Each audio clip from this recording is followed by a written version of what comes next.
3. The 2025-26 season is officially underway, and we just saw Indiana defeat Marian University 107-46 here at Assembly Hall. I'm Colin McMahon here with Kyler Staley for thehoosier.com, and we're going to get into our instant reactions to Indiana's big-time win. Firstly, Kyler, what are your initial takeaways? Yeah, obviously you can't take a whole lot away from these types of games, especially against an NAIA opponent, a lower tier school, and that's no disregard to Marian. They're going to be great in the Crossroad League in the NAIA level, but Indiana came into this game shorthanded a little bit. Had 4 of their scholarship players out. I think that's the number. So DeVries had to play a lot of guys at a lot of minutes tonight. He had to play those starters. Probably a lot more minutes than what he wants to do in this, but luckily nobody was hurt, and that's kind of the main thing that you always want to take away from these types of exhibitions. But the big thing I got out of this was Indiana likes to push the pace, and they did exactly what DeVries has been preaching about all offseason. They push the pace and they shoot the ball. I don't know what the final three-point stats were and everything, but obviously you look at Tucker DeVries to start off the game. I think he scored the first 9 points for Indiana, and then everybody else followed suit. I think pretty much everybody on the team made a 3 that's capable of shooting the 3 ball. Trent Cecily, freshman, again, had a really impressive showing. Sam Alexis had a double-double. Reed Bailey was good, taking Conner. Lamar Wilkerson was doing his thing. It was just a really, really good it was good effort, and they showed a lot of good energy, and they were competitive until the final whistle. Yeah, they really were impressive, and like you said, it's hard to take away anything from a game like this, but aside from the final score, disregard the final score, they really did play well. Yep. The 3-point shooting was 15 for 30, so 50% exactly from beyond the arc. It was 12 for 20 in the first half when things really started to get going. DeVries, like you said, was really impressive. And Cicely, I mean, he was 4 for 4, didn't miss a shot from 3-point range. And we kind of just saw everybody get involved. But I'd also like to point out the defense.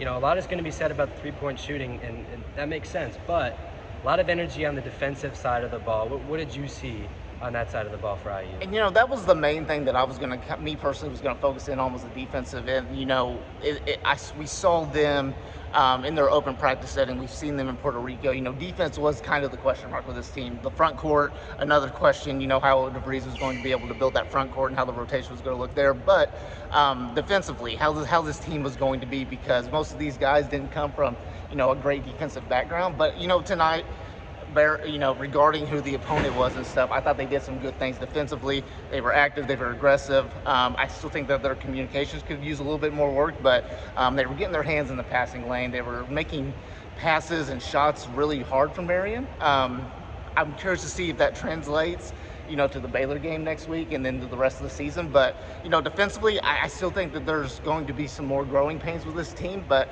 as long as they're aggressive, they're hustling, and they just have a willingness to defend, they can still be a pretty average defensive team and still be able to find success this season. Yeah, I would agree. I do think, though, compared to the offensive side of the ball, defense is definitely more determined on the opponent. Yeah. And like you said, Baylor will be very telling. An open 3 is an open 3. Whether you knock that down is kind of on you and your skill level.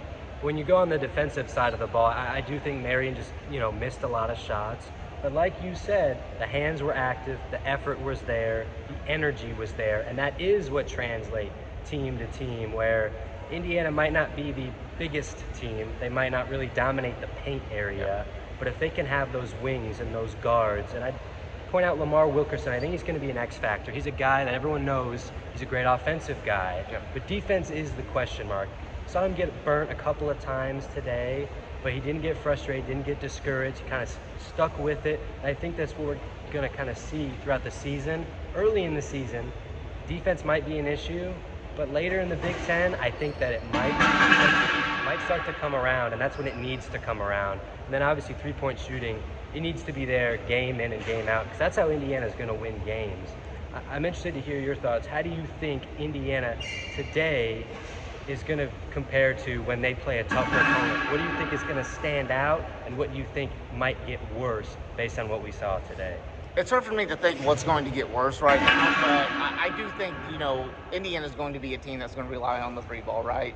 Last year's team, I saw a stat before the game. Last year's team is, they only had, 2 games last year where they hit double digit threes. Like, that's not going to be a problem for Indiana. They're going to, I think, at least hit 10 a game. They're going to take enough for them to be able to make that. So I think a lot of times with this team, and I go back and to the Tom Crean era, he had teams where they weren't the best defensive teams, but their best defense was their offense, and I see that similarly with this Indiana team.